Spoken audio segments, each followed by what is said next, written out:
My name is Hakeem Brown, and I can't breathe. Hakeem and Reggie Brown are two young black boys. They were so upset with the current situation in the world, they started their own podcast.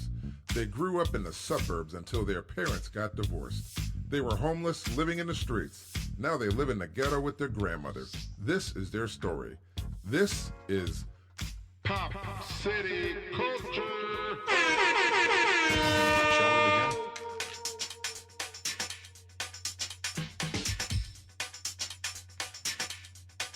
Let's begin now. Hi again, and welcome back. My name is Hakeem Brown, and I'm here with my brother. That's right. I'm here, Reggie Brown. That's right. Yep. Now, we're going to be talking about a lot of stuff today. A lot of stuff today. I can't believe it. But you know what? What? America's still broken, It seems sure is like, broken. after the George Floyd death. Yep. It sparked riots Terrible in America. tragedy. A lot of So, riots. as it stands now, there's been fires and looting and assaults. What do you think about that, Reggie? I don't think it's a good thing.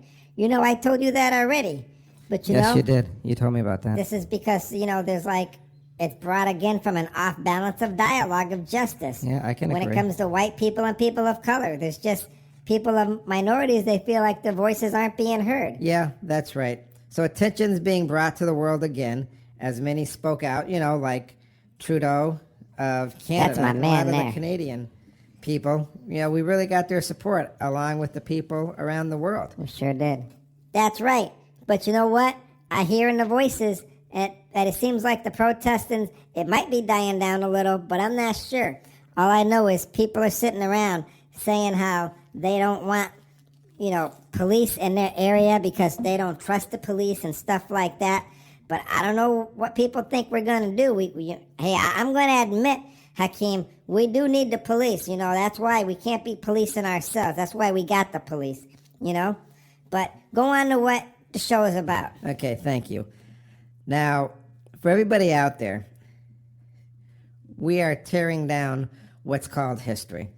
America was based on a lot of history, and they made a lot of statues, and there's just a whole lot of stuff in our history. So it seems like, we might be losing a lot of our history, and I don't know if that's a good thing. So the question is, what's the state of the divided states of America? What do you think it is, Reggie? I think it's bad, People are real divided now. And, you got, it don't go from just black and white, though. It's like political parties. You got Republicans and you got the Democrats. Yep. Everybody seems like to be fighting. They just fighting just to fighting. Yeah, I never that's true. thought I'd see the day when this happens. But yeah, it ain't looking too good. In fact, it's making me very angry and a little bit upset because this is something I don't want to be seeing in my America. Yeah, you're right, Reggie. But when people don't feel like they're being heard, they turn into protesters, hopefully peaceful protesters. But, there are people that do take advantage of that, don't you think? Of course, man. There's people taking advantage of that. Hey, now listen, Reggie. We had a talk, and that talk was about our grandmother found out, everybody, that we have a podcast. And she heard the language You ain't going to be telling my people. brother was doing, so, Hakeem, she said knock don't. it off, or she's going to tell our dad, because our dad doesn't know we got a podcast. We're trying to keep that on a low. Why you got to be telling everybody our business, man, and throwing it out there? Nobody be needing to know that stuff. Hey, I thought that was just between us. Well, Reggie, people are going to wonder why your language isn't so colorful anymore. So that's why, I think people should know. We're trying to make this thing for all people. But, when you were sitting there spewing off at the mouth, we were getting a lot of kickback there, too. Yo, man, why you always got to be the heavy? You got to single me out. You think that's right? I don't think that's right, man. Why don't you just move on and talk about something you might know about? Okay. So, as I was saying, this is like the divided states of America, and people do feel the pain. There's a whole lot of pain. And like pain, there's going to be scars. So people are really upset, and people really want to know exactly what our future is going to be because they're getting scared because, of course, they have kids who are going to grow up one day and inherit the United States of America. That's assuming it's going to be united. So the big question is this. Everybody says Black Lives Matter. Now, what about police lives? What do you think about that, Reggie? Yo, man, why you always gotta be putting me on the spot? Hey, I'm not putting you on the spot. This is our talk show podcast. All you gotta do, Reggie, is answer the question and stop acting like that. Can you answer the question? Of course I can answer the question. Well, yeah, police lives. I mean, we had an uncle who's a cop. So of course I want him to go back to his wife and my cousins. I mean, what, you stupid? Of course, man. Everybody's lives matter. But right now, it seems like black people, our lives are getting destroyed here. Just people of minority. It ain't just black people, it's people of color, And we all want to have a voice. We don't want to be treated like this. And it seems like every time a video pops up, it just enrages everybody. What, you telling me you saw that George Floyd video, you didn't feel enraged? Of course I felt enraged. It was a video. And I don't know why they had to actually show somebody being murdered, but that really ignited a whole lot of stuff all around the world. But Reggie, just so we're clear, more than 400 cops have been injured since the George Floyd case. And those cops do have to go back to their families too. Yo, man, I know that, but now they're talking about defunding the police. Maybe we should be defunding them. Taking away some of the money so they can get their act together. But Reggie, if you defund the police, let's just say we had no police, okay? Who you gonna call? It ain't gonna be Ghostbusters. You gotta call somebody. Let's face it, when somebody's breaking into your house, or Reggie, somebody's gonna steal your bike, who you gonna call? You gonna call the neighbors? You gotta call a law enforcement officer. Now, they have things right now. They're trying to make changes in the system. And I know it takes time. But I don't know why it takes time. People been knowing about this stuff for years. Well, you know what? The bottom line, too, is all the government officials knew about this. So, in my opinion, I don't know why they haven't taken care of it. That's what sort of irritates me. But right now, they're talking about defunding the police. And I don't know if that's a route a lot of people want to go, because we do need these police. These are some brave people who actually put their lives on the line and try to protect us. Yeah, well, those 3 cops who sat around watching George Floyd, they weren't protecting nobody. That's true, but, we're going to get to that in a second. In fact, why don't we get to that now? The Minneapolis mayor on Tuesday fired all 4 police officers involved in that incident. We all know that. And of Mr. Floyd, death right there. And Chavez was arrested and charged with murder and manslaughter. But the other 3 officers who were involved in the incident have not yet to be arrested or charged. The local prosecutors said the charges are likely forthcoming. D.C. was among a lot of the cities across the nation who had all the protests all weekend, and they were demanding that the 3 officers in Floyd's death be arrested and charged. Now, that's like a mob mentality. That's right, it's like a mob mentality, but like I said, people want justice. What you gonna do, huh? People want action right now. Yeah, but the thing is, can you imagine a mob mentality like that? That's almost like Cowboys times, when everybody didn't like what was going on, so everybody got together, and they got their pitchforks and their rakes or whatever they got, and shotguns, and they went out and they tried to hang people. Do you really want to go back to that kind of a society? Heck no, Hakeem, this is some stupid stuff you talking again. Did I say I wanted to go back to that stuff? Why you gotta be trying to throw words all up in my mouth? I'm not, Reggie, but the bottom line is, the way you sound is like you want the old West back, and we can't have that. You gotta have some kind of justice. I thought we have evolved more than that. But moving on, because I know you're just gonna think I'm being heavy on you. Let's talk about the tearing down of the statues. The bronze statue of Thomas Jefferson statue was looming for 4 years above Jefferson High School football field in North Killingsworth. It was pulled from its marble pedestal Sunday night, hours after a protest had gathered at the school. The words slave owner and George Floyd were spray painted on the white marble beneath where Jefferson the statue had stood. What do you think about that, Reggie? Well, it's my understanding that Thomas Jefferson was a slave owner. He owned some slaves. So, of course, people are outraged. I don't know why that thing was hanging up for so long. You're going to tell me none of the black students there didn't recognize that and they try to fight for something like that? That makes no sense. That's just plain stupid. You know, man, you can't be having stuff like that throwing up in your face like this slave owner guy. Hey, listen, so what would your plan be? Man, tear the thing down. That's what I'm saying. You got to tear it down. Well, don't you think that's part of history and culture? Now, I don't go to that school. You don't go to that school, but I don't know the whole situation there. But yeah, I heard Thomas Jefferson was a slave owner. But you know, Thomas Jefferson is on money too.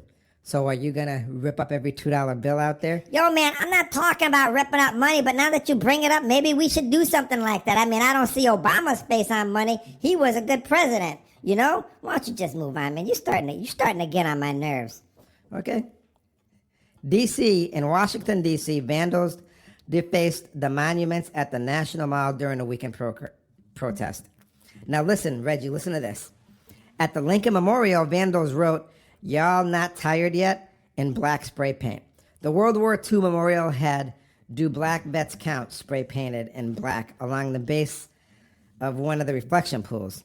You know, what do you think about that? Man, why are you asking me what do I think about it? What do you think about it? Well, I'm going to tell you something. It's been my belief that the National Mall for generations has been a national premier for civic gathering space for non-violent demonstrations. So I would think people wouldn't try to ruin that. You know, D.C., that's where Martin Luther King did his march. And he stood up on the steps and he said, "I have a dream." That's where we have a whole lot of history. And people do protest there peacefully to try to get their voices heard because they're right there in D.C. That's what I think. I think people should realize there's some things that are just sacred. But, Reggie, you probably don't. Man, don't be putting words in my mouth. I just asked you what you thought. Yeah, Reggie, I asked you what you thought too, but moving right along. The Lincoln Memorial was vandalized. Now, I don't know if you know a lot about your history, Reggie. Abraham Lincoln did believe that slavery was morally wrong. I know But that. there was one big problem. What was that? It was sanctioned by the highest law in the land, the Constitution. The nation's founding fathers, who also struggled with how to address slavery, didn't explicitly write the word slavery in the Constitution, but they did include key clauses protecting the institution, including a fugitive slave clause and 3/5 clause, which allowed southern states to count enslaved people for the purposes of representation in the federal government. Yeah, well, that's good. I mean, he sounds like he's an all right dude, straight up. You know, if he was against slavery, that's cool. Now listen, Reggie. In the 3-hour speech in Peoria, Illinois, in the fall of 1854, Lincoln presented more clearly than ever his moral, legal, economic opposition to slavery, and then admitted he didn't know exactly what should be done about it within the current political system. Well, I mean, given that time, nobody, I guess, really knew because you got everybody. You know, the people in the South want a slave. From what I understand, a lot of it was economics, too, because they were getting free work. People up north, they were getting, you know, well, can I say they were getting screwed without getting in trouble with grandma? Of course you could say that. That's not a bad word. Just move on. So anyways, though Lincoln saw himself as working alongside the abolitionists on behalf of the common anti-slavery cause, he did count himself among them. And only with emancipation and with his support of the eventual 13th Amendment would Lincoln finally win over the most committed abolitionists. Well, that's cool. What else you got to say about President Abraham Lincoln? Well, in case you don't know, he was the first Republican president in 1860. Why you got to tell me that for? Well, you know, the way you talk, Reggie, is this. What I don't understand is if the Democrats were in control all those years before Lincoln, why didn't they do anything? Reggie, are you still there? You gonna say something? Everybody, Reggie's just looking at me. He's like pissed off. He don't want to say nothing. But in any case, President Lincoln, I believe because he freed the slaves and stirred the pool, he was shot and killed. And he wasn't our president anymore. Now, the other thing about monuments is this. The Washington Memorial. What about it? The four faces on it. I know what you're talking about. What about it? You gonna tell me? Okay, so we're going to move on to the monuments. Okay. Mount Rushmore, with the four faces of the four founding fathers, George Washington, Thomas Jefferson, Theodore Roosevelt, and Abraham Lincoln. People want that gone, from what I understand. That's right, people want that gone. From what I understand, George Washington, he had slaves. And you know, Thomas Jefferson, I just got done saying he had slaves. Yeah, but Reggie, Abraham Lincoln didn't have slaves, and he freed them. But I don't know if you know anything about Theodore Roosevelt. Well, President Theodore Roosevelt. No, I don't. Why don't you tell me, since you seem like you want to do a lot of talking? Well, you won't find a lot of this in history. You'll find part of it. Theodore Roosevelt invited Booker T. Washington to the president's house. Theodore Roosevelt was also a Republican. Now, Democrats got upset and wrote a poem called, I'm not going to say the word, but it's the N-word. Oh, man. It was called The N-Word in the White House. You gotta be kidding me. It was published in newspapers around the United States between 1901 and 1903. The poem was written in reaction to this. Now listen to this, Reggie. October 1901, the White House hosted a dinner that invited Booker T. Washington, an African American, and presidential advisor as a guest. I mean, people were really upset. Now, on October 16th, October 1901, several journalists and politicians condemned Roosevelt's actions, claiming, among other things, that such an act made the two men appear equal in terms of social status. Democratic Senator Benjamin Tillman from South Carolina remarked, the action of President Roosevelt in entertaining a N-word person will necessitate our killing 1,000 black people in the South before they will learn their place again. You know, man, that's some cold stuff. I didn't know that, but hey, that ain't cool. That's right, Reggie. It's not cool. But what you won't find in history is this. These are words handed down from black ancestors who were there. So I know this because of what our grandparents and their grandparents and their grandparents told them, because they were there. And I was actually trying to find the exact thing on the internet and in the White House history, but it didn't really show me a whole lot of stuff. So, but if you look at the dates are pretty clear. But, the White House was once called the Presidential House and the Executive House and many other names, but it officially was changed on October 12th, 1901, with letterhead paper and everything else. Some say it was a change to appease the Democrats' attitude and escaping some of the backlash of a black man coming to dinner at the White House. And, like I said, Roosevelt was a Republican. Yeah, you already said that. I know. But, that's some cold stuff. But, I don't know what to say. Really, Reggie? For the first time, you don't know what to say? Well, no, you caught me off guard. Usually we try to prep for this stuff, but you didn't prep me for that. It's like you just threw it up in my face trying to catch me off guard. And I guess you did right now, but hey, I want to go back and I want to see some of that stuff that you were talking about. Because that stuff sounds sort of cold, man. Dude, man, that really sounds ghetto, man. That's something what they do. Yeah, it's true. So, now we're to the end of our podcast, and I'm going to give you some words of wisdom. Over 1.1 million people were murdered in Auschwitz, and it still stands 72 years later. Why? Because Jewish people who survived wanted it preserved, as it was a reminder to never let that evil that was Nazism ever happen again. America has many Confederate statues that are memorialized. Many are hurt by their presence, but I don't see people worshiping them and bringing them food and flowers to them as a memorial. True, we don't see Nazi flags. True, we don't see bronze statues of Hitler. That would be going way too far. I understand the removal of the Confederate flag as it hurts many people. But let's stand back and look. What if an atheist says, I don't want to see a dead man hanging on a cross because I'm offended and I'm not a Christian? Or what if people said they don't want to see a tattoo shop open because they don't believe people should be marking their skin? Or if a group says, like an animal rights activist says, there should be no more zoos and pictures of animals on products because it exploits animals. When will it stop? When will it stop? When will the human race as a people evolve from an eon of evolutionary stagnation? We must remember how all of this started. I'm talking recently.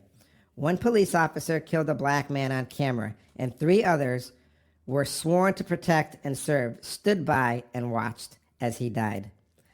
Let's stay focused, people. Now it's time not to be divided. We must come together in unity and create positive change, not only for us, but for our children and our future. Now, I'm going to hand this over to my brother because he always has something to say when I'm finished with this. Yeah, that's right.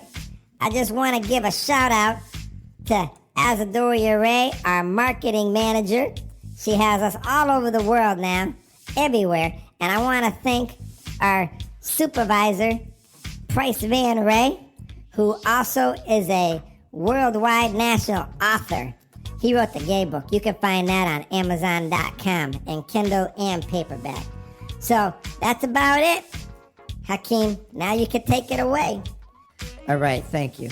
I want to thank everybody for joining us, and I hope you can join us again, me, Hakeem, and my brother, Reggie, on Pop City Culture. I'll see you next time. Everybody, be safe and stay cool.